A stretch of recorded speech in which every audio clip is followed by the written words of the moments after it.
Well, greetings and salutations, everybody. Welcome to my YouTube channel. My name is John Campea, and this is a companion video. What are companion videos? Well, I'm awfully glad that you asked. See, every day on the John Campea Show, Monday through Friday, we take the second half of the show to take your live questions. However, we normally don't have enough time to get caught up on all the questions that get sent in. But if you sent in those tip questions in support of this channel, I want to make sure you get your questions answered as fast as possible. So we gather up those unused questions, and we address them here on companion videos. And because we did take the day off on Friday, we didn't have a John Campea Show on Friday, we are a little bit behind on our questions. So let's start giving a little bit of a remedy to that and start getting caught up, shall we? And we're going to get things started off here today with Dancing Dog 60, who writes in, I enjoyed Vin Diesel in Boiler Room. Yeah, he was really good in that. And Saving Private Ryan and other dramas. He's actually a really good actor, but all he seems to do are fast movies. Why doesn't he try to flex his acting muscles anymore instead of just his biceps, John? Is it just for the money? Well, okay, first of all, newsflash, all actors act for the money. Just like all plumbers plumb for the money. Just like all TV repairmen repair TVs for the money. It's their job. As Michael Douglas once told me, they are actors for hire. But you're right. Vin Diesel is actually a better actor than most people give him credit for. Now, you mentioned a couple of good ones. Obviously, Saving Private Ryan, Boiler Room, and he's good in those. My favorite performance of Vin Diesel, though, is in this little courtroom film he's got called Find Me Guilty, in which he actually has hair. I know it's hard to imagine Vin Diesel with hair these days, but he actually has hair. If you like Vin Diesel, you owe it to yourself to see Find Me Guilty. He's terrific in it. It's not his best movie, but I think it's his best performance. And I think it shows that he is far more than just family. Like, he's way more than that. He's actually a really legit actor. So why does he do these fast movies? Well, first of all, I think a lot of film fans just assume that if any actor is famous, they can just do whatever movie they want. And that's not true. Every movie being made has a long list of actors who would like to be in it, and the directors can only pick one per role. And the reality is, if you're doing like some like murder drama or something like that today, and you've got the option of putting Ryan Gosling in it or Vin Diesel in it, well, most directors doing that kind of movie will go for Ryan Gosling. It's just what he's suited for. And more than that, it's what he's known for.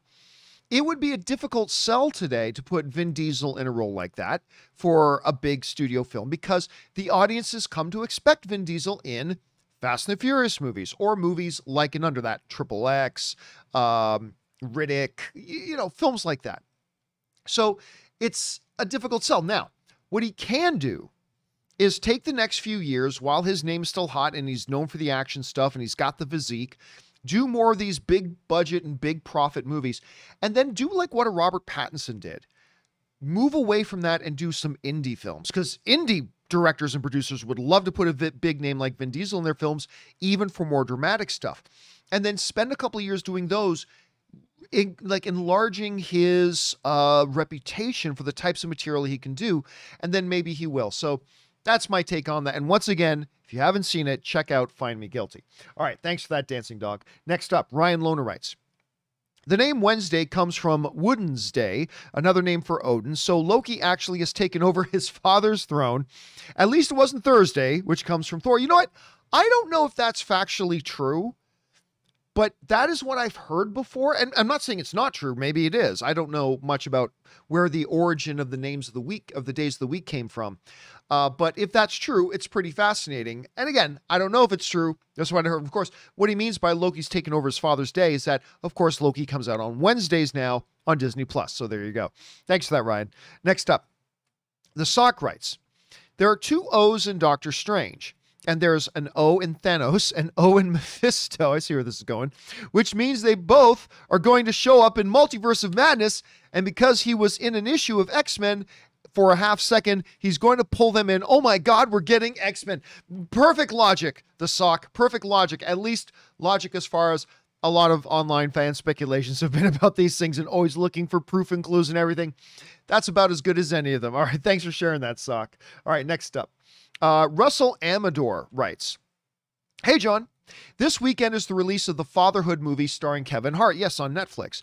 It looks to actually be more serious in tone due to its subject matter, but I'm actually interested in it. The Hart is branching out. Any interest on this one? I don't have a lot of interest in it, and I believe it's out now, and I haven't watched it yet. What little interest I do have is specifically because of what you mentioned, Kevin Hart. Because Kevin Hart, his whole career is basically based on that one comedic shtick he has, that character he is. But I love him for it. I mean, that shtick has not gotten old yet, at least not to me. I find the dude incredibly entertaining and funny. But I do believe it's a really good thing that he branches out a little bit. Like he did that one movie with Bryan Cranston that was the remake of the French film, and I'm struggling on the name of it right now. But even then, that was more Kevin Hart than it was the original character from the original French film. Still, to see him getting into a little bit more dramatic is a really good idea. I like that he's doing it, but seeing the previews of it, I'm not going to lie, it didn't look overly compelling to me or interesting to me. I may watch it at some point, but again, if I do, it'll just be because I like the idea that Kevin Hart is, flexing his muscles a little bit and trying something different, which I always appreciate when actors do that. Okay, next up. Brandon Visconti writes, "Hey, John. So Spider-Man 3 was a failure because of the overuse of villains, correct? No, that's incorrect. Anyway, so with all these villains that are supposed to be in Spider-Man No Way Home, do you think it could suffer the same fate?" Okay, look. Here's the thing about that. A lot of people, what film fans do is we look for formulas. The formulas that make something good or the formula that makes something bad, right? We see this a lot in comic book films. People say, you know what would just make all the DC movies good is if they did the Marvel formula. Solo film, solo film, solo film, team film, solo film, solo film, solo film, team film. That's what will make the movies good, and that's bullshit. That's the formula. The formula is nothing but structural. You got to make good movies, right? You just got to make good movies. That's ridiculously hard to do, but it's as simple as that. You got to make good movies. The problem with Spider-Man 3 is not that it had too many villains, nor that there was a lot of time spent on the villains. Go to, what's the damn name of the first one? Go to Infinity War, Avengers Infinity War, right? You had like multiple villains in that. You had Thanos. You had Ebony Maw, you had Proxima Midnight, you had Corvus Glaive, you had Cull Obsidian, you had 5 villains in there, all who had individual fights with various Avengers and blah, blah, blah. Did Infinity War suck? Because it had too many villains. Had 5 villains. Infinity War must have sucked. Nope, it was great.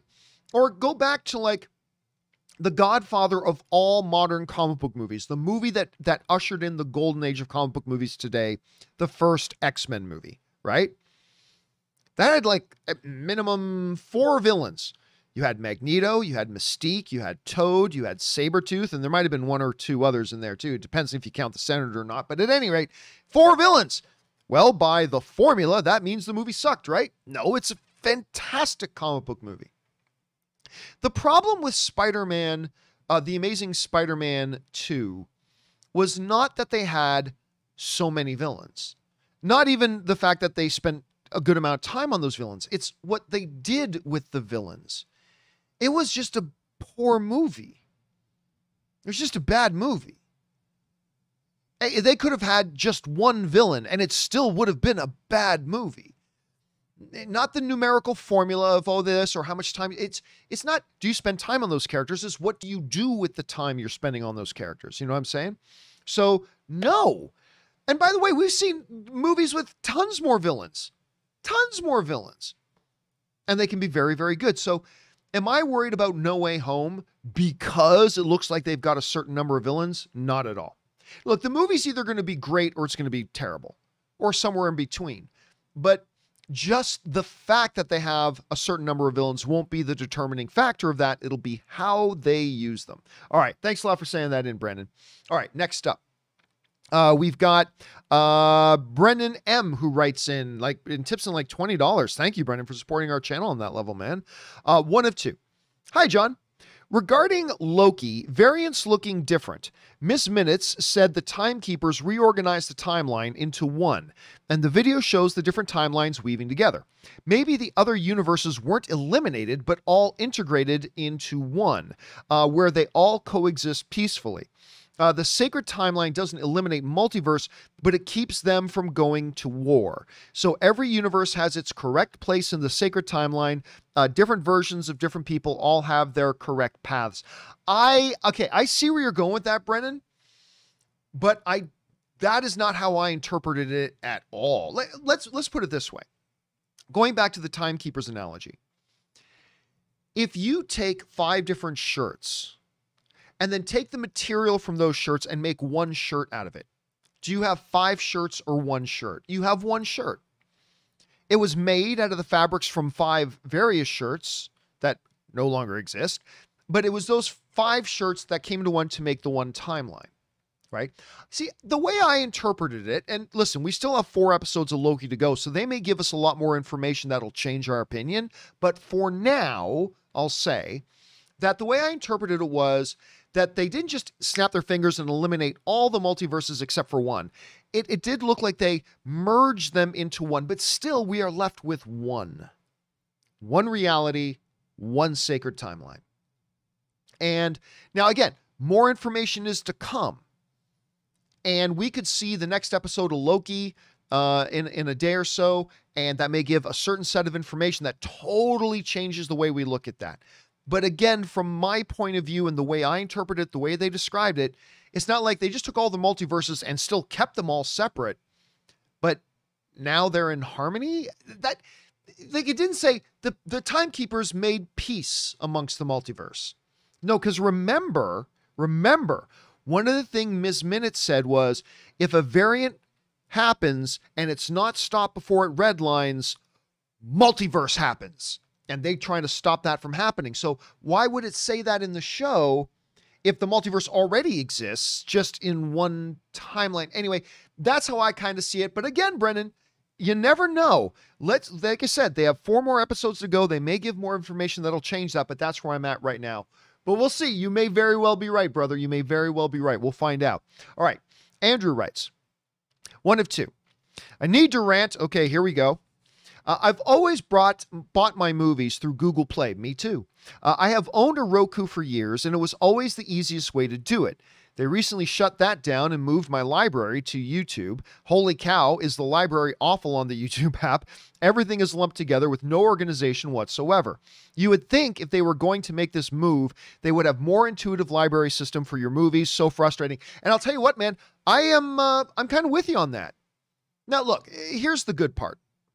The good part is once you click play on any movie, it doesn't matter whether it's through Google Play Movies or Vudu or Fandango Now or whatever it is, the movie plays and you get the same movie. So that's the good part.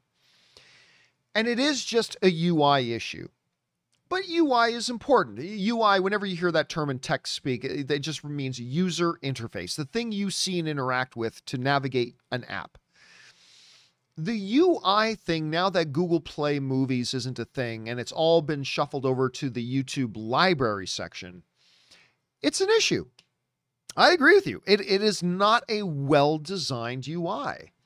And it's not nearly as intuitive. I had the same complaints when they shut down Google Play Music because I loved Google Play Music. I really did.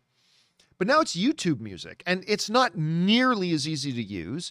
I don't find it as enjoyable to use. Actually, I started listening to music a lot less just because I had no fun trying to navigate that thing. So, yeah, I get your pain. I don't think it's a huge deal because once you click play, it's all, academic anyway. But I get it, man. As a guy who's gotten his movies through the Google Play Movie thing and have been watching his digital movies through that way for a long time, I do find the move to YouTube a little bit frustrating, but you know what? It's a simple fix. And I'm sure sooner rather than later, YouTube and Google will get on that and create a better, more easily navigatable YouTube interface. And I'm sure it's coming. It's not going to be difficult for them to do. So let's just keep our fingers crossed that it'll be a lot sooner rather than later. All right. Thanks a lot for that, Andrew. And I feel your pain. All right. Next up, Scott Brown writes, One of the most annoying things I'll run into in the theater is when a guy feels the need to mansplain the entire movie to his wife and he's next to you. This happened with Knives Out. Another was someone snorting throughout the entire movie, us, loudly. Okay, so snorting, I don't know. I don't mind when people are reacting to movies. That's fine for me. But let's talk about that other part there. There are two sides to that same coin. Right? On the one side of the coin is the partner who feels the need to explain everything to their other partner throughout the entire movie. Now, you see that guy there? Yeah, that guy, he was also in this other show. And he's sneaky though. He doesn't, and he's like trying to explain it to his partner, which I'm sure is making his partner very frustrated. However, the flip side of that coin is when you have like the wife or the other partner constantly asking questions through the whole movie. Why? Who's that guy again? Have we seen him yet? Why did he go over there? Is that a dog? That's a pretty, like, whatever. Both sides of those. Stereotypically, the husband trying to mansplain everything, or stereotypically, the girlfriend or the wife asking questions, although those roles can be completely reversed, is equally frustrating to me. It's like, dude, you don't have to give running commentary through the movie. Shut up. And listen, I don't mind people talking to the friends they've brought with throughout a movie here and there, as long as it's obvious they're making an effort to be as undisturbing as possible. Like, you know, I see people and they're talking to each other, they'll lean over and whisper in their ear. That doesn't bother me. That doesn't bother me at all. But I mean, you're constantly talking through the whole thing, like explaining it to the person you're with or asking questions throughout the entire thing. Yes, that needs to stop. And those people need to go to, like, you know, when you get too many tickets, you're forced to go to a traffic school. If you do that too much in a movie, you should be forced to go to a movie theater etiquette class and get a certificate in order to be allowed back into movie theaters again. That's my pitch. All right. Thanks for that, Scott. Next up, we've got, where are we at? We're at Jesse, who writes, my brother said something while watching Loki that made me wonder if they'll explain it or if it'll just be a trope. Why is it that everything is centered on Earth? The TVA isn't Earth exclusive. Why does bad Loki keep using the timeline of Earth events? Honestly, Jesse, I have two answers to that. The first one is the most important one, which is who cares? I mean, why is that an issue? It shouldn't be an issue. The second answer to that is probably more of an audience engagement issue. You put it on Earth because that's what people are just going to connect to more. You know, they pop up in the 80s at a Renaissance fair. Audience connects with that. The audience sees it, goes, oh yeah, that, cool, you know, whatever. Pompeii. You know, the audience sees that. We know about the history of Pompeii. We know about the volcano. So yeah, there's a connection there. Plus, you get to use all human characters, which makes the show easier to make and less expensive to do. So, and really, the average audience is not sitting at home. The average audience member, the non-hardcore comic book geek or whatever, isn't sitting at home and going, wait a minute, why are they doing all these locations on Earth? I mean, they're not asking that question. So, number one, who cares? Number two, I think it's an audience engagement thing. I just think it makes it an easier story for the average audience member to watch and engage with. And that's kind of my take on it, though. So if your friend asks you again, that's what I would say to him. That's what I would say to him. All right. Thanks for that, man. All right. Next up, we've got Scott Brown, who writes, if you like Warrior on HBO Max, then I really think you would love Gangs of London. It has the best action I've ever seen in a TV show. It's directed by Gareth Evans, I heard. All 8 episodes were directed, once again, by Gareth Evans, and it's on AMC Plus with Prime Day deals. You can get 2 months for $2. Again, I have no plans on signing up for another subscription service. It doesn't matter if it's 10 cents.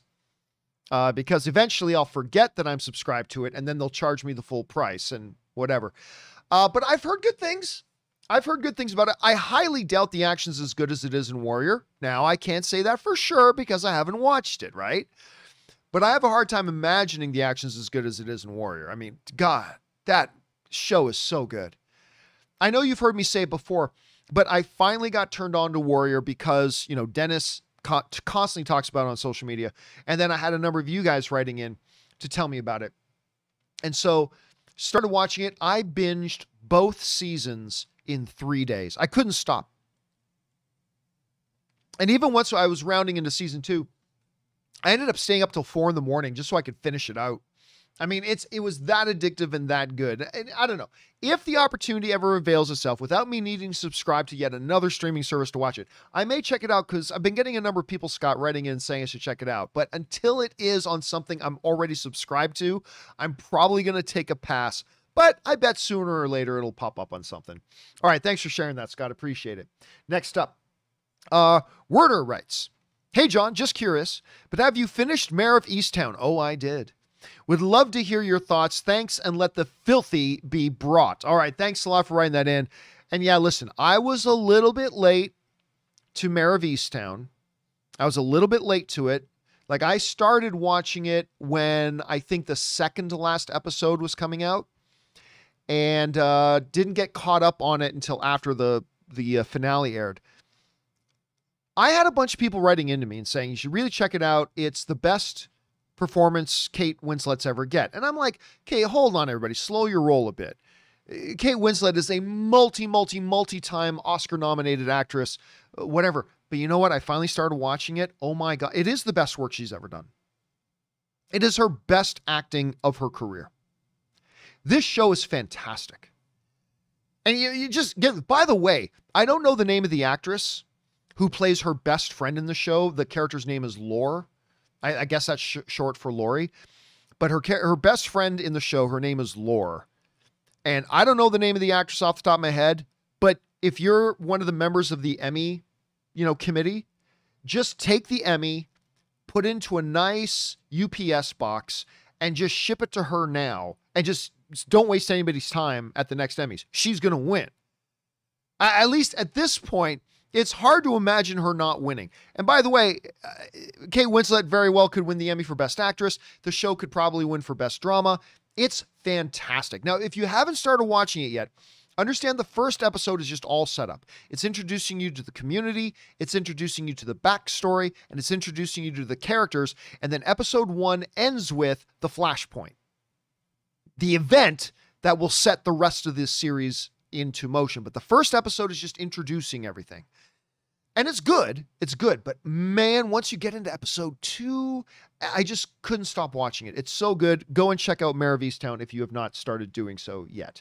All right. Teddy Holiday writes, "Hey, John, is it just me or is Lady Loki the worst misdirect yet? I personally didn't suspect anything after watching episode 2, but as soon as I hopped online, it seemed like literally everyone was immediately knew it was Enchantress. Kind of made me feel stupid." Well, I mean, there's 2 things to say about that, Teddy, and I've mentioned this before. Number 1, ain't nobody knows that she's Enchantress. She very well may not be. I mean, I suspect she is, but for different reasons, but it very well could be Lady Loki or somebody else. We don't know it's Enchantress. So there's that. Second thing is, let's say it is Enchantress. 90+% of people who are watching Loki have never heard of Enchantress. That's the problem with our fan community sometimes, is that, like, you and I will hang out in these online fan communities so much that we just assume that everybody is talking about the same things we are. And that couldn't be further from the truth. Yeah, we're talking just like when it was Agatha, right? I said I don't believe that's Agatha, but it did turn out to be Agatha. But still, even though a bunch of people did know it was Agatha, the fact of the matter is 90+% of people out there watching WandaVision never even heard of Agatha. So when the Agatha reveal happened to them, it caught, for 90% of the audience, it caught them as a shock because they've never even heard of this Agatha character before. Whereas some of us who travel in certain circles, we did know. But so number 1, we absolutely don't know if that's Enchantress. And number 2, even if it is Enchantress, it's not the biggest misdirect because 90+% of the audience never even heard of this character anyway. So, and don't travel and don't hang out in our online communities. So it really won't make a difference. But again, I'm leaning towards it being Enchantress, but again, we do not know if that's actually the case. All right. Next up, we've got Raymond Reddington, who writes, "Hey, John and Rob," obviously Rob's not here right now. "Love the show. Thank you, sir. As it seems like we are going to finally know who Raymond Reddington actually is in season 8 finale. Just wanted to know what your theory is on who he is. I think he is Katerina. And Rob, Wednesdays are the new Fridays. Well, of course, we are heading into the last 2 episodes of season 8 of The Blacklist, which is a show I have been watching ever since it debuted in season 1, because I'm a big James Spader fan. And the concept of the show is really quite good. Now, season 8, only 2 episodes left, and they just officially announced that the actress Boone, who plays Agent Keene, the other main character, so James Spader is Raymond Reddington, the lead main character, and then you have Boone, who plays the second, Agent Keene, plays the second most major character in the show. The show's been about the 2 of them. And she is leaving after these next 2 episodes. She's not going to be back for season 9. So they're wrapping up this storyline that has been running for 8 seasons, and some big reveals are coming. What is the big secret Raymond's been keeping, and who is the true identity of Raymond Reddington? Now, my theory, it's just very, very loose theory. I have really no confidence in this theory. This is just my guess. I'm guessing he is her dad. Now, I know they've already done the whole thing where they told you for a long time they thought he was her dad, and then they proved he wasn't her dad. I've got a feeling that was yet just another misdirect, and my guess is right now it's going to turn out he is indeed Keene's father. Now, again, I wouldn't put any money on that. Anything can happen in these last 2 episodes, but I am going to miss Agent Keene. And normally I would say shows like this that lose like the co-lead of the show, you should just end the show. But the Raymond Reddington character is such a strong character portrayed by James Spader. I think this is a show that can go on even without Keene. So it's going to be interesting to see where they go with season 9. All right. Thanks a lot for that, Raymond. Next up, Ro Jorgen writes in, 1 of 2. Hello, John. Hello, Mr. Campea from Windsor, Ontario. I love Windsor, Ontario. Recent fan here and hooked ever since I saw the YouTube clip of you flipping out on your headphones. Yeah, they still hang over there. The broken headphones still hang over there as a warning to all my other technology to not break down on me or for things to go wrong. Anyway, here's a quick list of spots you may have missed on Loki that were time effed. Sakaar, Vormir, Asgard, Ego, Titan, and Hala all seem like major MCU settings. Do you think instead of time reset, she created a separate timeline on each one? And one more random question. Do you like the movie Fifth Element? Think it could ever be rebooted? All right, I'll address that one just really quickly first. I like Fifth Element. I don't think it's one of the great sci-fi movies like some of my friends do. I know some people that just love Fifth Element, right? Love, love, love, love, love. And I've always liked it, but not much more than that. I like it. It's a good movie, but I don't think it's, all-time classic or anything like that. Yeah, you could easily reboot it, I suppose. But getting back to that, here's the thing.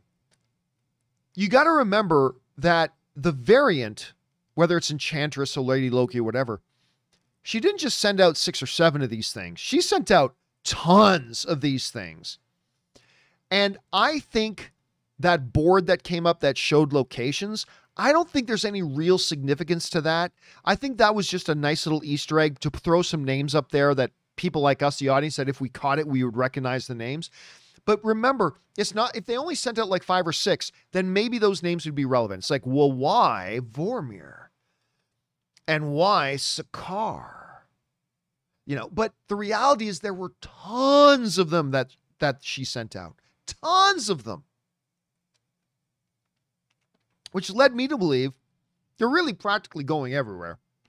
Not literally, but I'm just saying, they're going all over the place. So I don't know, nor do I think that there's any real relevance to that other than they just went everywhere. But I don't know. Again, it's one of those things where we've only seen 2 episodes. The upcoming episodes may shed more light, and I may change my thoughts on that, obviously, which is what we do when we get new information. But yeah, right now I think it was just a pleasant Easter egg to put on the board. I don't know that it had any relevance, but we'll find out. We'll find out. Thanks for writing that in, Joe. All right, next up. Rose Twins 2x2 writes, hey, John, former Movie Pass user, my condolences.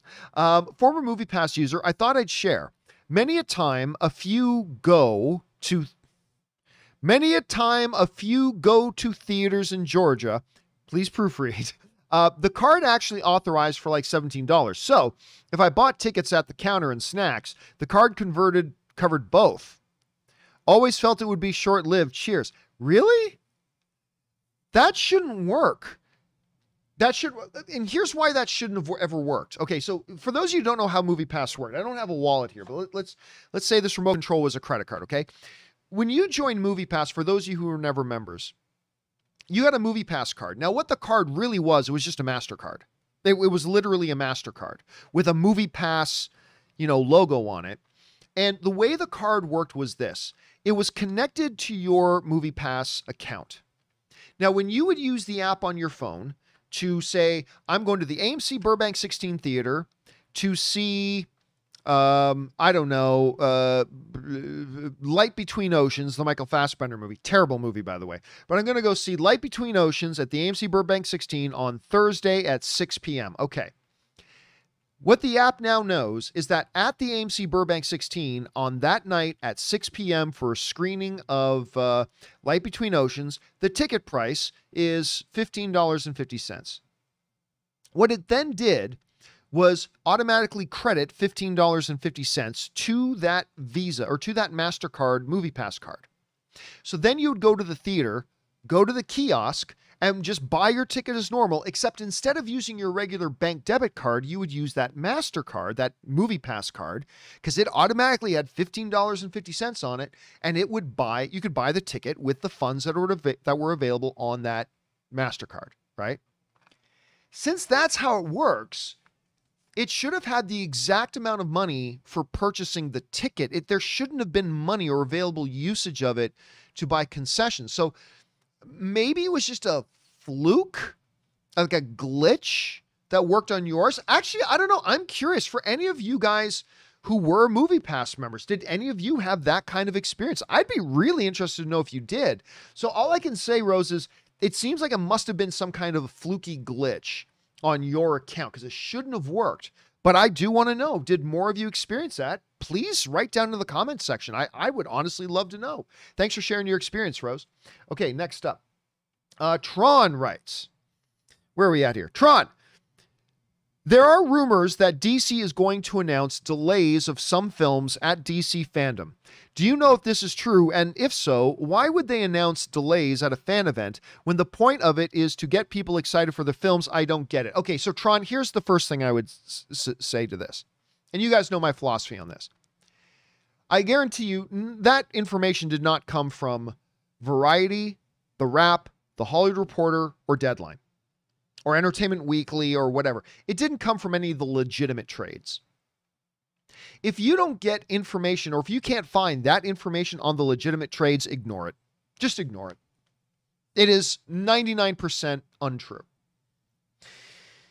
Look, it is possible, and it has happened, where information breaks on one of the non-major trades, and it turns out to be true.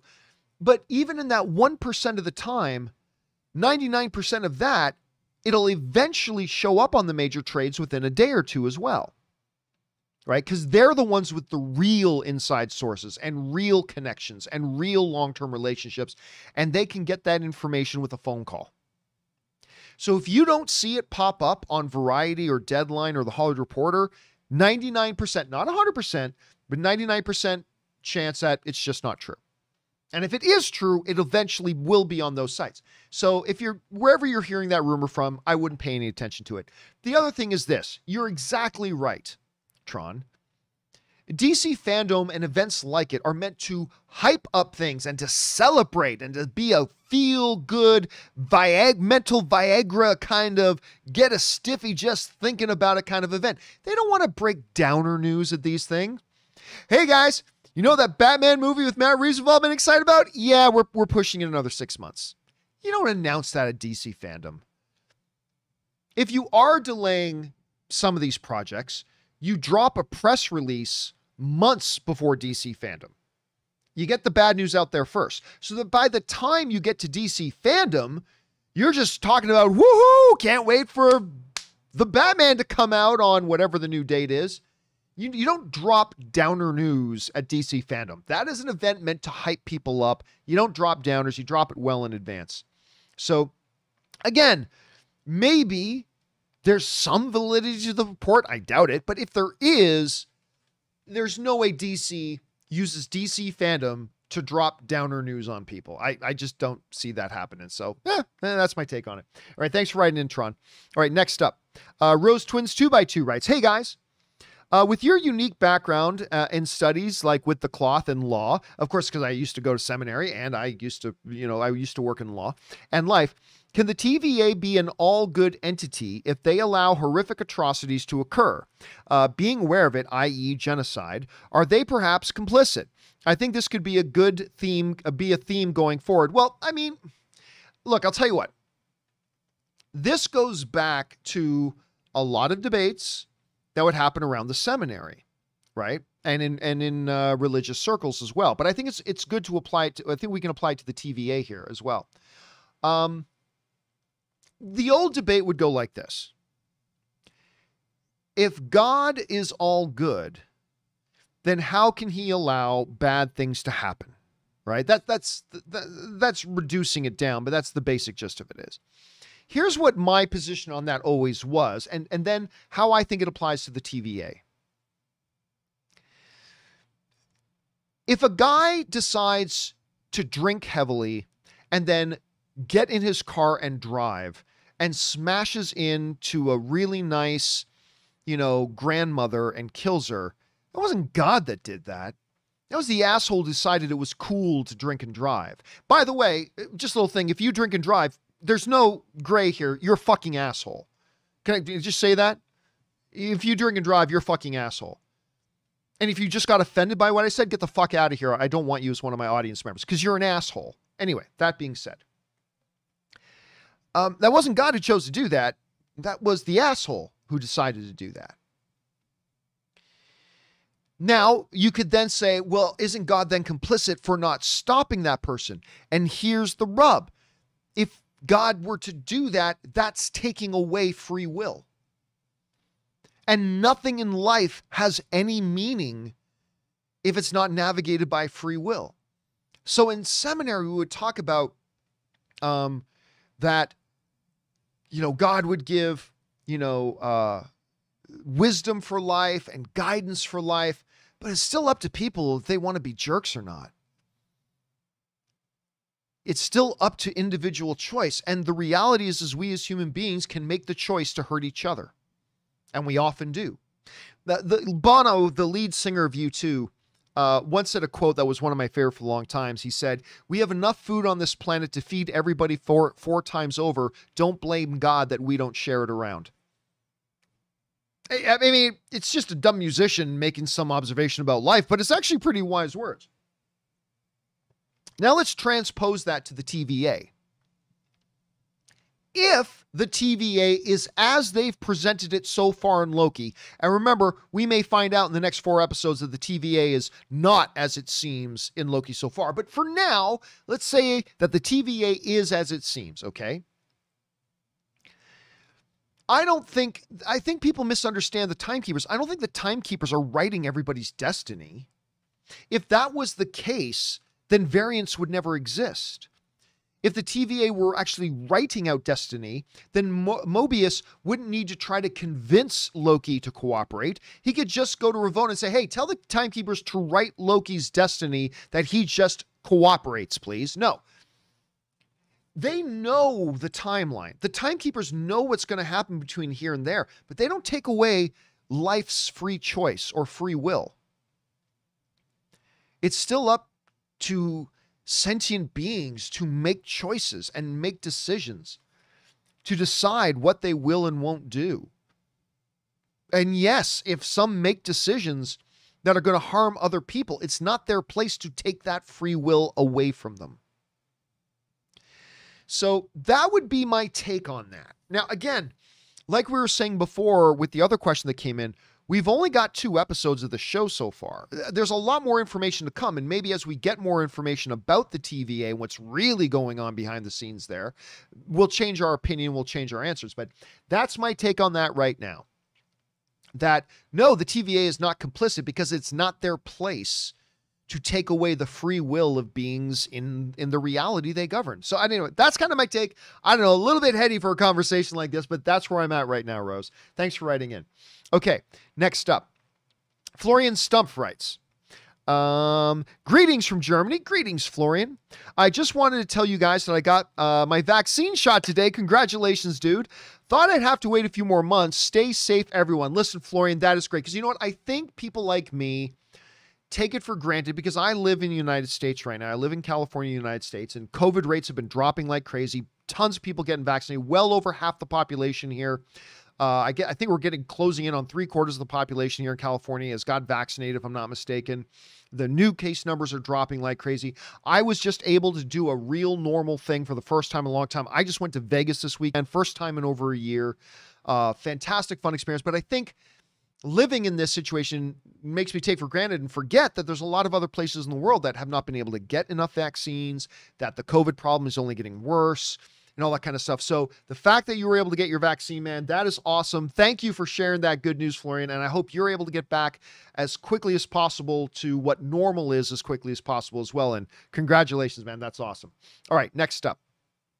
Ethan writes, hey, John, since we are getting a Simpsons movie 2, maybe. Since we are getting a Simpsons movie 2, do you think we will ever see a Futurama movie on the big screen? Okay, so first of all, yeah, I read the news that they're developing a Simpsons movie 2. That doesn't automatically mean we will get it. So we probably will at some point, probably once they decide to end The Simpsons on TV. They'll probably do Simpsons movie 2. Do I think that means we'll get a Futurama? No, I don't. I mean, if we're talking about legit, full theatrical, full motion picture treatment, I don't think so. Maybe like a straight to Disney Plus special or something like that, you know, something cute, but a real full theatrical film of Futurama? No, I don't think so. And the main reason for that is this, simply not enough people watched it. I mean, I don't think it's an exaggeration to say that I don't even think 15% of people who watch Simpsons watched Futurama. And I know friends who were like diehard Simpsons fans, like back in the day when Futurama was around and doing it, that I knew friends that I had friends that would just love Simpsons. And even though it was made by the same guy, never bothered with Futurama.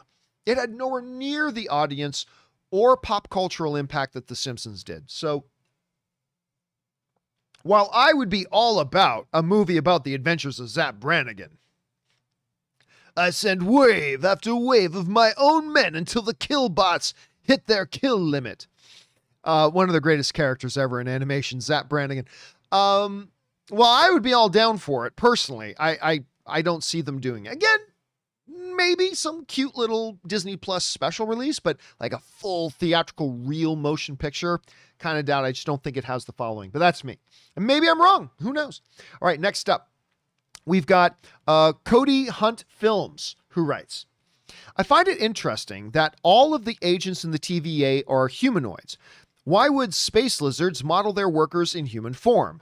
The Skrull in episode 1 was a variant. Makes me believe that the timekeepers are symbols for something else. Well, you know what, Cody? This goes back to the same question that somebody asked a little bit earlier about why is all the things on kind of Earth level events. I honestly believe it doesn't matter. Now, Rob and I talked about this a little bit earlier today on the John Campea Show, and we gave two different answers, and I think they're both good. My answer was, I think it's just the reason why most sci-fi films have always had human or very, very humanoid-looking aliens, because it's easier. It's cheaper. The audience relates with it better. Like then, rather than seeing a bunch of squid creatures going around, the average audience member at home who's just flipping through TV isn't a hardcore comics fan, but here's Loki's pretty fun. They're going to attach to it more if they, kind of see the setting that they designed. It's great. It's easier. It's cheaper. And, the audience just connects with it better. Rob also had a really good answer today when he suggested that he thinks that you see TVA agents as whatever species you are. So if the TVA had to go and take care of a variant on a gerbil planet, a sentient gerbil planet, then the gerbil citizens there would see the TVA as their fellow gerbils. Now, there's nothing in the show that has suggested that's the case, but I like that theory. That's a pretty good theory too. That you see the TVA as being whatever species you are. I think that was a very good answer. So I like both of our answers to that. Ultimately, like the locations answer, I also think it's a who cares kind of thing. I don't know that there's actually any relevance to it, but it's something to keep in mind. But again, only 2 episodes in, we might get more information down the line. So we'll see. You could be right on the money, Cody. All right, next up, we've got Matt Bailey, who writes, John, I'm confused by the 2nd episode of Loki. They said that Lady Loki was hiding in Doomsdays to cover her tracks, yes, but the events they've shown where she attacked weren't all Doomsdays. 1958 Oklahoma, or 1858 Oklahoma, 1985 Oshkosh, 1549 France. Please explain. Okay, this one's fairly straightforward and easy. All the places you just mentioned were not in Armageddon events.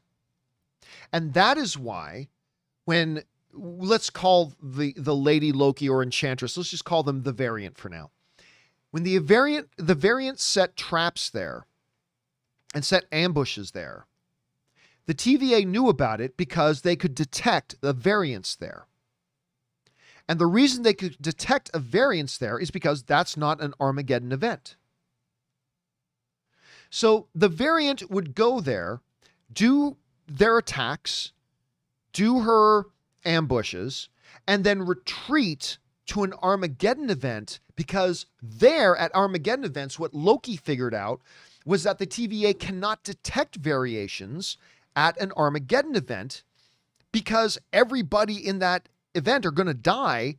So there can be no ripples, no repercussions of anything. Loki could show up at Pompeii, say, hello, everybody. I'm a god from Asgard and I'm from the future and you're all going to die. But the TVA couldn't detect any variances because it wouldn't have any impact because they're all about to die anyway. The little girl hearing Loki say all that can't go to the next town and tell some people and then tell some people. And now all of a sudden you've got a Nexus event. It didn't matter because everything's about to end. So those places that you listed is where the variant would go to plan attacks, and the TVA could detect the variant there. But they can't detect the variant after she's done her attack. She goes back to an Armageddon event where she's hiding out, because since it's an Armageddon event, the TVA cannot detect any variants there. So anyway, I hope I made that a little bit clear. I may not have explained it well, but I hope I made that a little bit more clear. Thanks for writing that in, Matt. All right, next up, we've got Jody Harkovy. And Jody Harkovy writes, yesterday you said Lady Loki was not so because... Let me try this again. Yesterday you said Lady Loki was not so because would have to be born from birth. But comics have Loki dying in Ragnarok. Comics are the comics. The TV shows are completely different things. Anyway, has Loki dying in Ragnarok and then going into a female body. So it may be improbable, but is possible. Love the show. Keep up the good work and bring on the filthy. Thank you for that, Jody. Now, listen, just to be clear, I did not say, I said basically what you just said. I did not say it's absolutely fundamentally impossible that is Lady Loki, a variant of Loki, because she would have been a variant from birth, and therefore the TVA would have recognized the variants right from the beginning. I didn't say it's absolutely impossible. I said it's difficult to navigate that. It makes it improbable. It creates, there's a problem, there's a logic problem there with that, right? But it is, and let's be honest here, this is comic book material. And like you just said, improbable. Kevin Feige and his team can write anything they want. Kevin Feige can say, yeah, that Loki variant was totally just regular Loki. And then the Wizard of Oz showed up and sprinkled some magic dust on that Loki's head, and he turned into a female Loki. Literally, they could do that if they wanted to. It is a comic book material. They can come up with anything. So I didn't say it's impossible. It's just, it's problematic. That's all I meant. It's problematic. And we've seen Kevin Feige and his team of writers and directors and generals navigate the problematic before. It's kind of what they do. So I wouldn't doubt it if they did it again. All right. Thanks for writing that in, Jody. All right. Next up, we got Andy S. who writes, I'm amazed of the Loki director, I'm amazed by the Loki director. The pacing of the movie seems spot on, for the show at least. For the Falcon and the Winter Soldier, I personally felt it dragged a bit at moments. I gotta disagree with you, Andy. I never felt like the show dragged. I never thought Falcon and the Winter Soldier dragged. Now, there were episodes that I didn't think were as good as the others, but I didn't think that was an issue of pacing. I thought the pacing in Falcon Winter Soldier was pretty good. Now, look, I liked the first 3 episodes of Falcon the Winter Soldier. I didn't think they were awesome. It wasn't until episode 4 that I thought it really started to sing, that it really kicked it into gear, was right around episode 4. And that's where it really started to heat up. But again, even though I didn't love the first 3 episodes, I liked them. I enjoyed them. But it wasn't pacing. I thought the pacing was good. But anyway, that's just me. Thanks for sharing your perspective on it, though, Andy. I appreciate that, man. All right. But yes, the director of Loki and the person writing it, who's also the same person that's writing Doctor Strange 2, the same person who's writing Kevin Feige's Star Wars film that's coming up. I mean, doing a great job so far. So let's see how it continues to evolve, Andy. Thanks for sending that in. Next up, Bojax writes, "Hey, John. You've been getting a lot of recommendations to watch Lupin lately, or as Kimberly Curran says, Lupine. I don't know the proper pronunciation. I don't know if it's Lupin or Lupine. I don't know what it is. Anyway, and while I haven't seen it myself, I think, like me, you'll recognize the main lead. I do. It's Omar Sy. His name is Omar Sy, and he played Bishop in X-Men Days of Future Past. Yeah, listen, this Lupine thing, I cannot believe this because everybody's talking about how excited they are that season 2 of Lupine is coming up. I'm saying Lupine for now. I don't know if that's how it's pronounced. I never even heard of it. I never heard of this show. And then one day, across my newsfeed comes Lupine season 2 preview. I'm like, oh, okay. Well, I never even heard that. And I watched the preview, and all of a sudden I'm seeing everybody talking about, oh, I cannot wait to watch season 2 of Lupine. I'm like, wait, has everybody known about this show all along? Am I the only one who's not known about Lupine or whatever it is you call it? I've never heard of it until this. So at some point, Bojax, I think you and I both, brother, I think we're going to have to check it out because a lot of people are swearing by it. Especially, I was talking to Kimberly Curran about it. She really likes this show. So I might have to check it out myself. Anyway, thanks for writing that in, man. Next up, Jesse writes, "If any hero should go down, it's Batman. I mean, with those ears, the guy literally put handles on his head." Dude, I said that exact same thing the other day on the show. I literally said that exact same thing on the show. It's like the ears on the cows, literally handles for a woman to hold on to as he goes down. It's totally right there. All right, next up, Jesse also writes, "Sorry about the bad joke, John. I sent that in literally right before you say it yourself." Okay, so you did see me say it on the show. There you go. All right, thanks for following up with that, Jesse. I appreciate it. Okay, next up, Ishmael Montoya writes, "Hey, John. Was it me or in episode 1 of Loki, minute 34:15, was it Peggy Carter being arrested by the TVA? I don't think so. I've seen that floated all over the place on the internet. Honestly, it's a woman who looks like she's dressed from that era. I didn't see it at all. I didn't see it at all. I mean, I've seen the frames that people screen captured and shared, and if you want to believe that's Peggy Carter, go ahead and believe it's Peggy Carter. It doesn't matter. But I honestly, no, not me. I didn't think it was. I still don't think it was. But there are a bunch of people out there who swear by it, and ultimately it doesn't matter.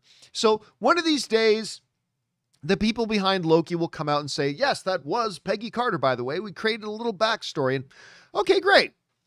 But until that happens, I don't actually think it was Peggy Carter. But that's just me. All right, next up. Wes Maurer writes, "John, just had an idea for a Marvel Disney Plus show." Probably meant Marvel.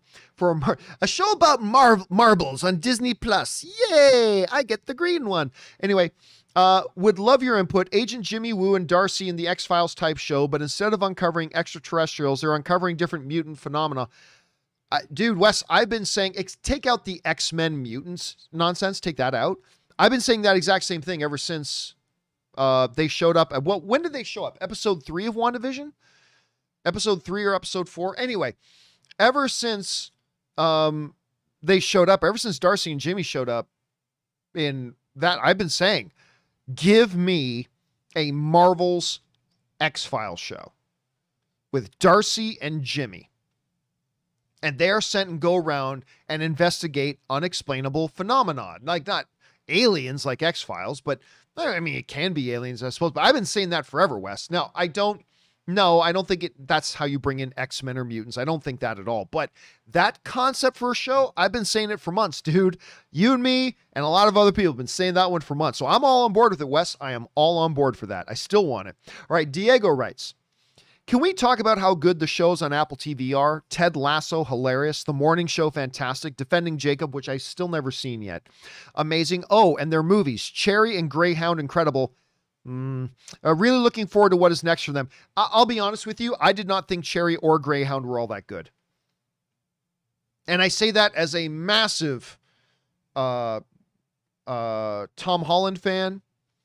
I say that as a massive Tom Hanks fan. I don't think either of those films were actually all that good. I really don't. But let's talk about their TV.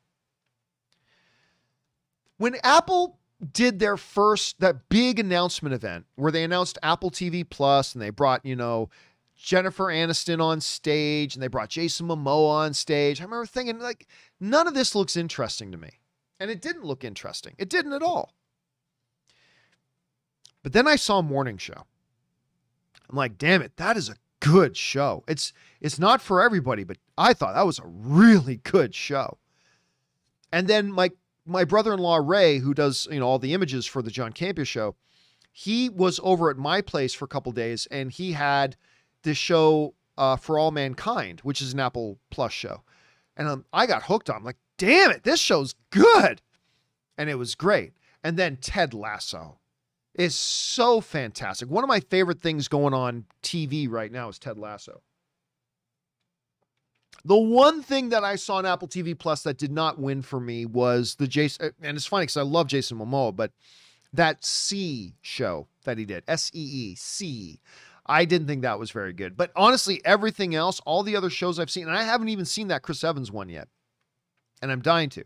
But unfortunately for me, like the movies, not so much. Not so much so far. But I'm glad you're liking it, Diego. But yeah, listen, that's what I've been saying for a while. Apple TV Plus, with the money of Apple behind it, it's not going anywhere. And I think in 5 years, it's going to be one of the top 2 or 3 major players. I really do.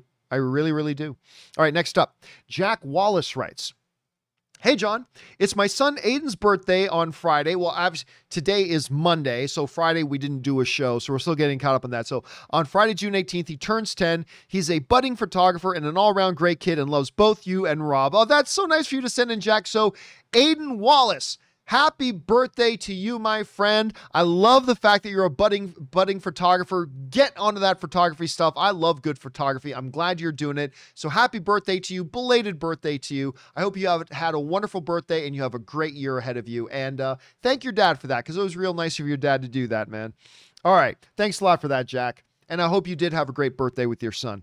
All right. Next up, Alvin J. Elmore writes, because of how fragmented the DCU has become, I think it's time for them to follow the ancient Chinese philosophy once held by another studio, which is continuity schmontinuity. Yeah, I used to joke, for those of you who know what Alvin's talking about, I used to joke like back in the X-Men day when the X-Men movies were being made by Fox. I used to say, in the hollowed halls of Fox Studios, chiseled into marble on one of the big main walls is the saying, continuity schmontinuity, because the X-Men films played very, very fast and loose with continuity. Like in one movie, Taylor Mayne was Sabretooth. And another one, Ray Donovan is Sabretooth, and so on and so forth, right? They had no consistent continuity. One movie didn't care about the other ones, and all that kind of stuff. So it was literally a continuity schmontinuity. And you know what? It worked for the most part. X-Men 1, X-Men 2, X-Men Days of Future Past, Logan, fantastic films. And pretty much continuity schmontinuity. I mean, there was certainly some continuity, but they also played very, very fast and loose with it. So it kind of worked for them. And you know what? I honestly don't care. I know there are a lot of people that are screaming and yelling that DC should do it the way Marvel does it. And I don't think that's the answer. I don't think there's any problem if they do. But I don't think it's like that's the one way to make good movies. No, just make good individual movies. I honestly don't give a shit about how they tie into other ones. When I go to a movie, I just want to enjoy and have a good movie.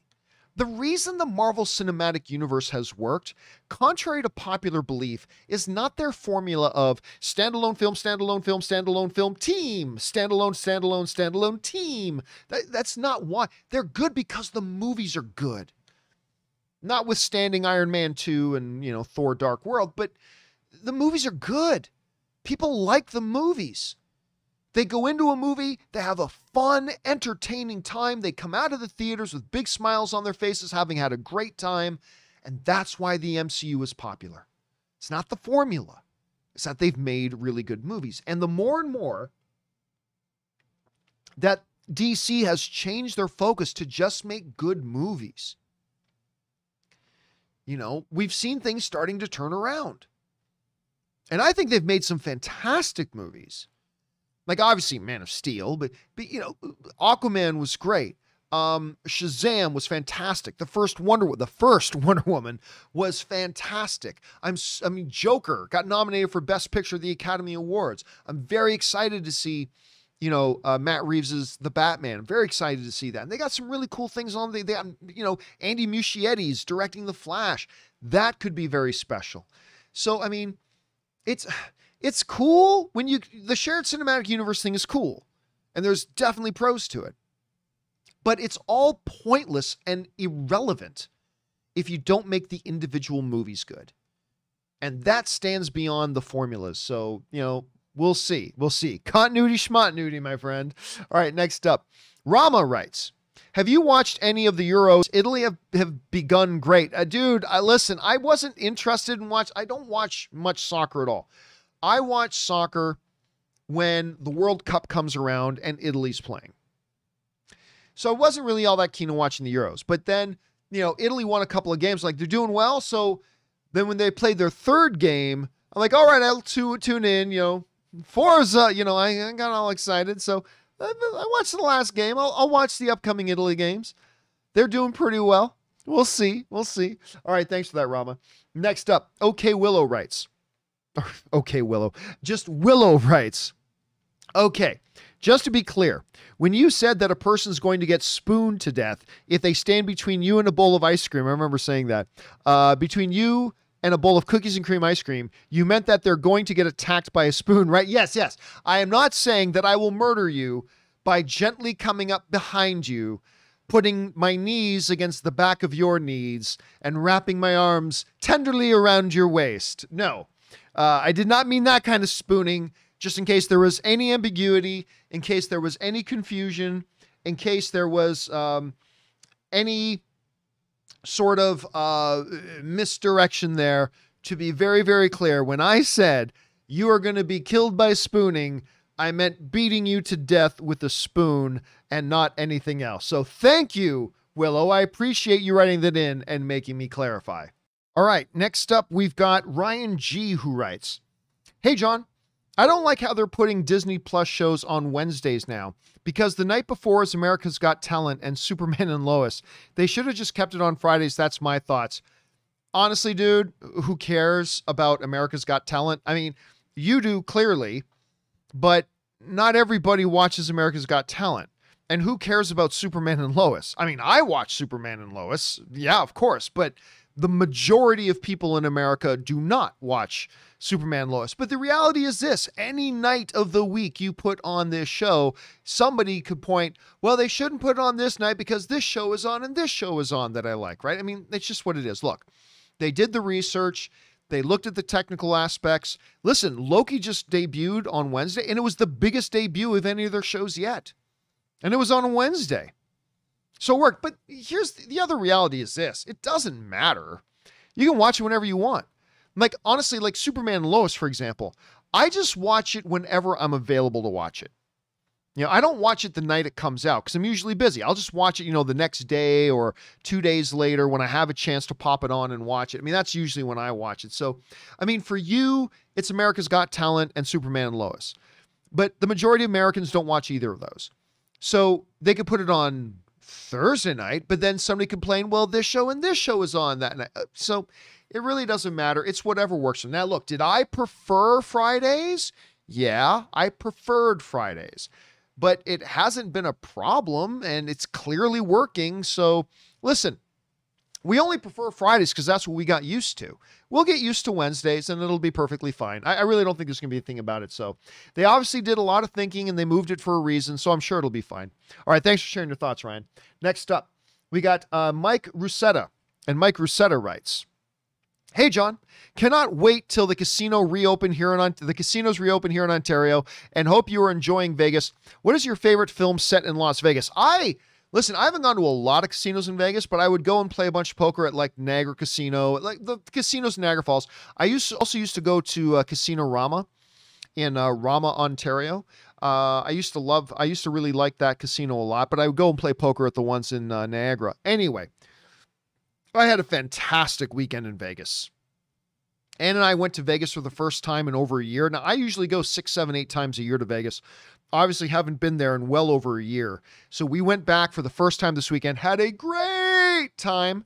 And over the course of 3 nights, the first night of playing poker, I played poker 3 nights. The first night of playing poker, I walked away a little over $2,000 up. The second night of poker, I walked away a little over $1,000 up. And then the third night of poker, I started badly, like I just lost my $300 buy-in. So I bought in for another $300 and then walked away from the table with a little over $800. So a little over $200 up. I ended up close to $3,200, $3,300, $3,400 up. It was a really good run of poker playing in Vegas this weekend. That and Ann and Kaori went with me too. Got to go out and eat at a couple of really, really great places. Ann and Corey hung out at the pools at Caesar's Palace. They got to, visit some people. It was a really good weekend. Had a great time. Obviously, in the history of film, there's a lot of films that take place around Vegas. I'm not saying this is the best one, but the one I have the most fun watching is Hangover. I mean, John, what about this? The gangster one, and what about? Yeah, I get it. But I just love that first Hangover movie so much. Not to mention, I also really love that one they did a few years ago with Michael Douglas and Robert De Niro and Kevin Kline and Morgan Freeman, Last Vegas. I love that movie too. But I would probably, maybe if I thought about it more, I'd change my mind. But I think my favorite one is Hangover. I think that would have to be my favorite one right now. But whatever. That's just me. All right, next up. Anton Riley writes, "Hey, John, since there have been a few questions about biopics showing up on the show, I just wanted to ask, did you know that a Bernie Mac biopic is in the works?" Yeah, I believe we talked about that. It's being produced by John Legend's production company. Also, hope you enjoyed Las Vegas. Yeah, that's an interesting. It was a curious one when I heard they were doing one on Bernie Mac, because Bernie Mac, while famous, was not super famous. But I don't know anything about Bernie Mac's life. And therefore, his life story may be fascinating. I just don't know. So I think that's pretty interesting that they're doing that. And I haven't, obviously, not a lot has been announced about it yet, but I still think that's pretty interesting. And yes, I did have a fabulous, fabulous time in Vegas. Thank you for asking, my friend. I really appreciate that. And we'll keep our eyes open for any upcoming news, Anton, surrounding this thing, and we'll see how it develops. All right, thanks for writing that in, Anton. Next up, Lucas's Lost Advocate writes, "Come on, John. You've just been asked about when did movies begin to avoid opening credits, and you missed the obvious. It was Star Wars. There was even a controversy between Lucas and some guild about that. Isn't it? Huge fan. Thank you, John and team." Yes, but you can't say that something started something when the things that came after it never duplicated you. Right? So you can't say, I'm just going to make a scenario up here, right? You can't say that some guy in 1921 started the trend of guitar solos when nobody did guitar solos for 50 years after that guy did a guitar solo, right? You point to the one that did it, and then everybody kind of went going with it, right? And, after Star Wars came out, I think that was the first film for a lot of people that was whatever, but it didn't start the trend of movies going without opening credits. I don't think that happened for a long time after that. So yeah, it was there, but I don't think you can credit Star Wars with starting the trend. I think it was a really unique circumstance that happened, but I don't think it's the one that started the trend. At least that's how I would interpret it at this point. But well pointed out, Lucas. Well pointed out. All right, next up. Guy Fox JLT writes, "Hey, John, when you accept the prequels are bad..." Okay, when you accept the prequels are bad after Phantom Menace or later. I mean, for me, the prequels were very unique for me because you gotta understand, Star Wars is my life. And so when they were coming out with the Phantom Menace, and I was obviously a lot younger when the Phantom Menace was coming out, but I just couldn't believe they were doing another Star Wars movie. I was so psyched you wouldn't believe it. And so I went to see it and loved it. And then I saw it again, and I loved it, but just not as much. And then I saw it again, and I thought, well, I didn't love it, but it's really, really good. And then I saw it again, it's like, well, it's really good? And then I saw it again, well, it's good. Then I saw it again, it's like, oh, it's okay. I mean, honestly, I did see Phantom Menace in theaters that many times.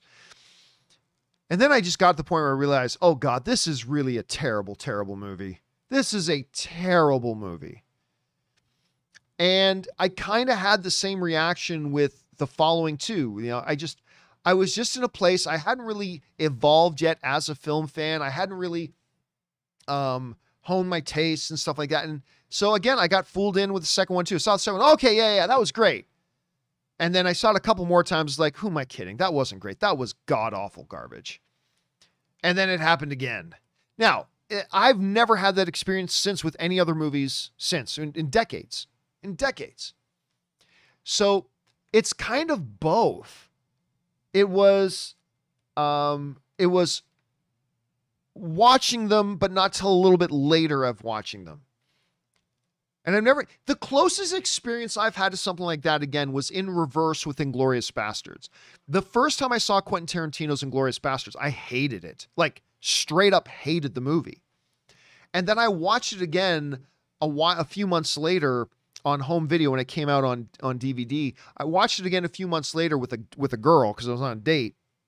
And she wanted to watch it. So whatever, we watched it. You know, watch what the girl wants to watch, right? And I loved it. I'm like, why did I not like this before? Like, was I just in a bad mood that day? Like, I just didn't know. But those are really the only two times that sort of thing has happened to me. And with the Star Wars prequels, that kind of falls under that one. Thanks a lot for asking, Guy. All right, next up. Windwalker57 writes, Disney booking, one of two. This isn't just a thing at amusement parks. Hotels and airlines have been overbooking for years. In fact, in hospitality college, it was taught a formula to calculate the likely rate of no-shows to know how much is safe to overbook. That's interesting. But when a hotel/airline overbooks and doesn't get no-shows, they are required by law to provide the service, even if they have to book a more expensive flight or hotel. Theme parks should have a law like that to keep them honest. All right, so what Windwalker is discussing is something we've talked about the last couple of days. Of course, Ann and I last weekend, not this past one, but the one before that, for our anniversary, went to Disneyland. Primarily went because we wanted to experience two of their features that they advertise heavily and market about the park. That is the Rise of the Resistance and the brand new Web Slinger as a part of Avengers Campus.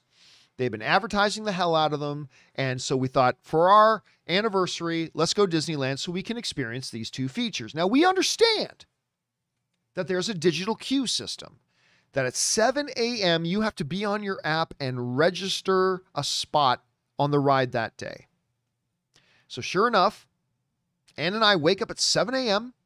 Well, we woke up at 6:45, and it's, 6:58. We started refreshing the app. Okay, can't register yet, can't register at, and then literally like on the second at 7 a.m., boom, you can register your spot. Great, register. All booked. In 1 second, the entire thing was booked, which meant half of the reason we came to Disneyland, we weren't going to get to experience. We paid $50. Now, this is our choice because we were on our honeymoon, not our honeymoon. We were out for our anniversary, but we spent $1,500 on hotel and the two park hopper tickets because they don't let you have annual passes anymore.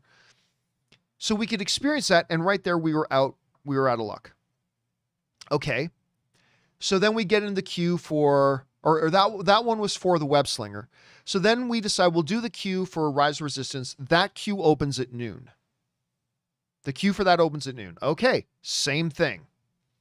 11:58, start refreshing, can't register yet. And then 12 noon hits, boom, register for your spot, get in the digital queue right, great, let's do it, boom, sold out in 1 second. Booked in 1 second. So we didn't get to do either of the things that we went there for. So we thought, now we were still in the hotel at Disneyland. So we hadn't gone into the parks yet. So we thought, okay, let's cancel our tickets, either get a refund or let's reschedule our tickets for another day so we can get those rides. But guess what? You have to get a refund 24 hours in advance, which means by the time you get to Disneyland and find out you can't get on the attractions you went there for, it's too late to get a refund. That is a fucking scam. That's a scam. And I mentioned this on a previous video, but can you imagine if movie theaters acted that way? Can you imagine if movie theaters function that way? If movie theaters advertise, come to AMC theaters and see we've got Avengers Endgame. Come and experience Avengers Endgame. But the way movie theaters worked, imagine if this is how they work, that you didn't buy a ticket for a specific movie, you bought a ticket just to get into the theater. And there's like 10 different movies playing at the theater, but your ticket got you into the theater. And so you buy your $20 ticket to go to the theater next Saturday, and you show up and they say, oh, sorry, but the screen that's showing Endgame's all full, so you don't get to see Endgame. But that's why I came here. And then they say to you, oh yeah, but there's lots of other movies playing. Like go watch In the Heights. Which is really good, by the way. In the Heights is awesome. But, I mean, go watch In the Heights. Or, go watch Mortal Kombat. Or go watch, some drama or some horror movie. But that's not why I came. I came because you advertised, come to AMC theaters and watch Endgame. And now I paid for the money. I paid the money. I got here. And I can't see it. Okay, can I get a refund? Nope, sorry, too late for you to get a refund. You would have needed to get a refund 24 hours ago. But 24 hours ago, there was no way for me to know if I was going to be able to get in to watch Endgame or not. Yep, too bad. If movie theaters function like that, we would never accept it. We would never make excuses for it. And I've gotten so tired over the past week of hearing these lame sheep making excuses for Disneyland functioning like that. There is no reason, and I'll keep this short because I know I've ranted about this already, but there is no reason. It is the simplest, easiest thing for them to build into their app. That when you want to buy your tickets to go to Disneyland, you can then register your place in line or in the digital queue. That way, if I want to go next Saturday and I want to buy Disneyland tickets, but I see that the digital queue for Rise of the Resistance is already booked up. Okay, now I know, and I can choose, instead of spending all my money and my vacation days on that time going to the park, I'll just pick another day. I'll pick another time when I can get into the digital queue. Because Disney doesn't care if you get to experience the attractions you're going there for. They just want your money. They don't want you to know in advance if you're actually going to be able to get on the attractions you want to get on. Because, like, hey, listen, if that family their vacation is these days, we don't want them to pick something else for their vacation. We want them to come to Disneyland. So don't let them know. Don't let them know if they're going to be able to get on the attractions they want to get on. Keep that part hidden from them. Because if family has vacations booked for these dates and they find out they can't get on their attraction that day, they're going to go somewhere else for their vacation. And we want their money. And I've been watching all these sheep making all these excuses for Disneyland. All these excuses. But the reality is, if it was any other industry, we would never let them get away with it. If the movie theater industry operated that way, we would never let them get away with it. And like you said, yeah, like there's some overbookings happen. But when overbookings happen, airlines, things like that, they are required to compensate you. And I'd be fine with that. Like if I got to Disneyland and find out, like I had tickets for the day and I found out, oh my God, Rise of Resistance is completely booked. I can't get on it. And Disneyland said, no problem. You know what? Here's 2 vouchers to visit the park again next week. Then that would be fine. I would have no problem with that. That would be perfectly fine. But see, airlines and other places, you know what happens when you go to an AMC theater and the projector goes out? Like it's a fluke, but the projector goes out. Just like you go to the park and your favorite ride may be broken down. But you know what AMC does? And this happened once. I was in a movie once where like the projector broke down like halfway through a movie. So you know what happened? As we were leaving the theater, the managers were standing at the door of the theater as you came out, and they were handing out, number 1, a free AMC movie pass to come back to the movies another time, and number 2, a voucher for a free popcorn and soda. They made up for it. They compensated you if you couldn't get the experience that you paid for. And we expect that and demand it from every entertainment or service industry that we pay money to, but for some reason, the sheep want to give Disneyland a pass. And to me, it's mind-boggling. Like all I hear in my head when I read these people writing responses, like defending Disney, ripping people off, all I hear is, bah, bah. That's all I hear. That's all I hear. And I'm a Disney fan. You know I'm no Disney hater. I'm a Disney fan. I'm a fan of Disneyland. I am. Ann and I have been season pass holders for like 7 years, till they took away our seasons passes, of course. But when they create a system that doesn't allow you to know in advance if you're going to be able to experience an attraction that you specifically paid your money for, that we would never accept that behavior or those policies from any other company or any other industry, and then people want to defend them, all I hear is, bah, bah. That's all I hear. Sheep. That's all I hear. Sheep. I am a big fan of Disney, but you call crap when you smell crap. And that is crap. Because these same people are going to go, bah, no, Disney's fine. Bah. It's the same people doing that. If they had to pay $20 to go to a movie theater and didn't get to go into the movie they wanted to see, they wouldn't defend that movie theater, nor should they. Nor should they. They would demand that the movie theater make changes. So people get what they pay for. They get the experience that you promised in your advertising, and they booked in advance and booked flights and hotels and brought their families along, only to find out they didn't get to experience the things they were looking forward to. With no recourse, no compensation, no refunds, no accommodation, no recourse at all. And the Disney sheeps go, bah! It's okay, Disney. It's okay. You want me to bend over more? Here, let me give you some lube. Oh, you don't want to use lube? That's okay. Just give it to me. That's all I hear. That's all I hear. We would never accept that from any other industry. I said I was going to rant like, can you tell I am still butthurt about this? Can you tell that I am still absolutely confoundedly whining and crying and butthurt about that whole thing? I still totally am. I like to think, oh, I'm over it. It's cool. But then you open up the moon and I'm totally not over it yet. I'm totally not over it yet. Anyway, this is kind of my little take on it. Just kind of my little take on it. All right, next up.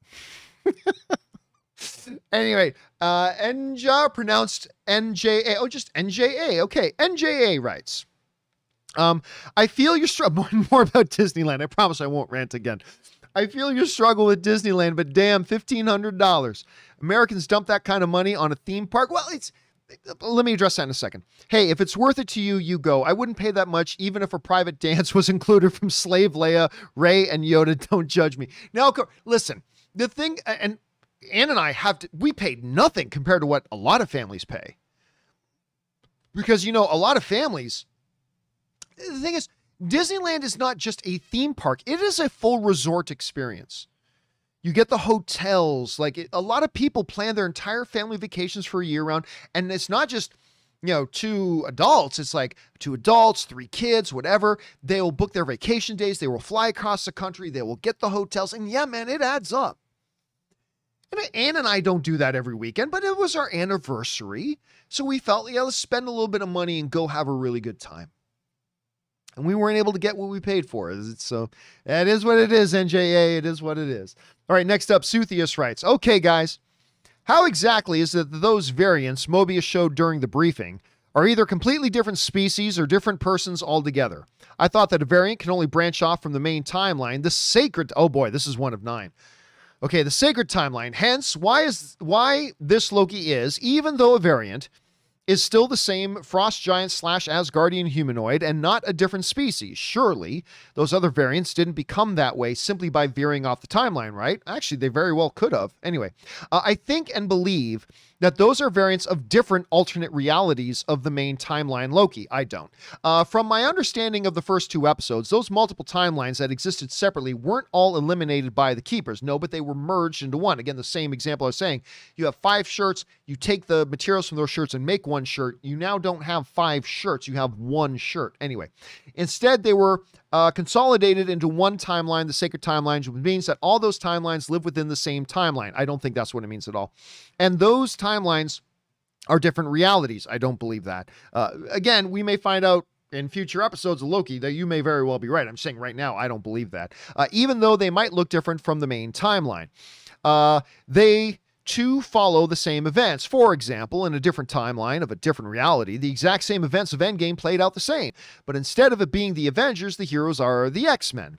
This is the only way in my head that explains why some of those variants of Loki were completely different species, not because of branch timelines being created, but because of different realities all living within the sacred timeline. And those different realities each have their own branch timelines, as well as would need pruning. So, pretty much, it's variantception instead of inception. I like that. Variants with variant timelines within the sacred timeline. It's just what we see. It's just what we've seen of the MCU.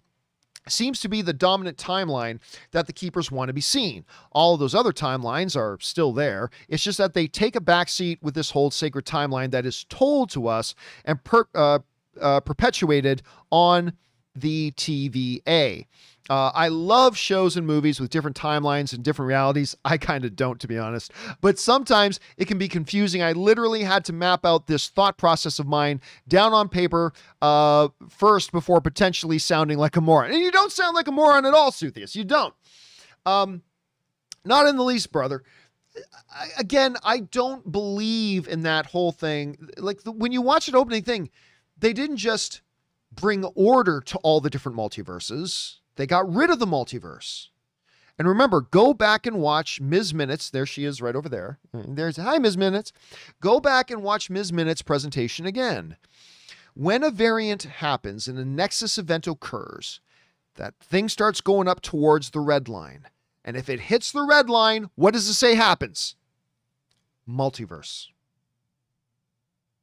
Why would they be worried about something that already existed? It doesn't exist right now. There's not multiverse. That's what they're trying to prevent. Because if multiverse occurs, then you're going to have a multiversal war. They'll all struggle for dominance like they described in the opening. Now, again, we could find out that the TVA is not as it appears. We could find out that that entire opening presentation by Ms. Minutes was all BS. We may find out that the Timekeepers or a Wizard of Oz situation was something and someone very different behind the curtains. But just assuming things are the way they appeared in the first 2 episodes, which they may not end up being, they made it explicitly clear that multiverse no longer exists. And the reason they deal with variants and Nexus events is to prevent it hitting the red line and then multiverse. That's their worst case scenario. So now look, with the Loki variants, who knows what deviation those individual variants took and what radical effects it could have had. Like the one with Loki winning the Tour de France. You know, instead of, maybe Thor and Heimdall, instead of losing the bet to them and he had to go and rob the plane like DB Cooper, he decided, well, what if instead of to do that, what if I go like race in this ridiculous human bike race? Okay. And then he went and did that, but that made him a deviant, made him a variant, I should say. Or maybe he took a formula of something he wasn't supposed to take and suddenly was looking like the Hulk, like he did in that one thing, or changed him into something else. Again, a lot of different various explanations. Now, again, Suthius, let me emphasize this. We could very well find out that you are absolutely right. We could find out that you are 100% right. And again, we will get more information in the upcoming episodes, of Loki. But until I see something, new evidence that they could very well give us, I just think the first 2 episodes made it very clear that that's not the case. But again, we can't be definitive about that until we have all the information. And until we get to the last episode of Loki, we don't have all the information. So maybe I'm right, maybe you're right. It's going to be fun that we find out together, though. Anyway, dude, thank you for writing out your thoughts in such a huge way and trying to make it as clear as possible. I appreciate it when somebody takes time and care into drafting out those things you send in. So thank you very much for that, man. I really appreciate that. Okay, let's keep going here. Just time for a couple more. Mike Press writes, what if someone like an AMC theater had a function where you could make a donation of $1 and then give 4 suggestions of catalog movies you'd like to see in your local theater of choice? Well, listen, not long ago, it might have been AMC theaters. Maybe it was a different theater chain, but it wasn't that long ago. Again, maybe you guys can help me in the comments section. It wasn't that long ago that a theater chain, and maybe it was AMC, set it up so like next Saturday in Theater 5, we're going to either have Smokey and the Bandit, The Highlander, Godfather 3, or, Six Pack, the great Kenny Rogers classic Six Pack. Vote now for which movie is going to play and then buy your tickets. It's not a bad idea. I really do think when you get these big multiplexes that have like 8 cinemas, 10 cinemas, whatever in them, I think there's money to be made by having one theater dedicated to catalog films and just really make a big deal out of it and send out notices to your subscribers and whatever. I think there's money to be made there. I like this system. I don't know if that theater that was doing it, whether it was AMC or somebody else, still does it, but I like the idea, Mike. I think more places should look into doing something like that because I love going to the movie theaters to watch older movies. I think it's great because you're getting to see something on the big screen that you probably haven't seen on the big screen in like years. So I love it. Anyway, right now for a theatrical experience, I'd like to see Interstellar, Terminator 2 Judgment Day, Jurassic Park, and Mission Impossible. Well, I haven't seen a re-release of Interstellar, but I know every once in a while, if just keep your eyes open around local theaters, I know they've done Jurassic Park once in a while. The original Mission Impossible is one I've not seen re-released. That would be pretty cool. And I don't think I've seen a re-release of Terminator 2. You know what? I'm with you on that one, man. I would rush out to a theater to see Terminator 2 Judgment Day in the theaters again. I would totally be down for that. Absolutely, I would be. That's a good call. All right. Next up, and we'll make this the last one of the day, guys. This one comes to us from Owen, who writes, John, can I recommend the viewers to watch Tresse? I don't know if it's pronounced Tresse or Trisse. Anyway, we'll go with Trisse on Netflix. This is the Filipino animated show that my wife is Filipino. So this is the Filipino anime on Netflix right now that my wife is really liking. The mythological monsters are fun and the aesthetic is very cool. It's like a cross between Constantine and Ghost in the Shell. I only saw about 5 minutes of it, to be honest. I saw about 5 minutes of it, but it was pretty cool. What I saw was pretty cool. I might have to check it out. Now, my wife's been watching it because she kind of feels obligated to watch it, but at the same, she says she's really enjoying it. So I might have to check that one out myself. The one scene, I walked into one scene where it was like, there was a bunch of vampire-like monsters holding some kid, and this girl who's the hero of the show just walks in and just starts butchering all the vampires. It was pretty cool scene. I thought maybe if I have time, I'm going to have to sit down and watch this at some point. So anyway, put that one on your radar, guys. And I'm sure the producers of the show love Owen that you just recommended it. Okay, guys, that'll do it for this installment of the companion video. Thank you so much for joining me. Now, listen, guys, there are still more to come. We got Dakota and Ryan Lohner and Casey McNatt. Do not worry. We will start off tomorrow's John Campea Show. When we get to the live questions part, we will start off right where we left off here, and we will get all caught up here very, very quickly. But for now, guys, that'll do it for this installment of the Companion Videos. Thank you so much for being here. Special thank you to all you guys who sent in these live questions. Number one, because you gave us great fun things to talk about. But number two, you supported this channel as you did it, and all of us involved with the John Campea Show. Thank you guys very, very much for your support. Okay, guys, remember to do the four main things. Stay smart, stay safe, take care of yourselves, and please take care of the people around you. That'll do it for me for now, guys. My name's John Campea, and until next time, my friends, bye-bye.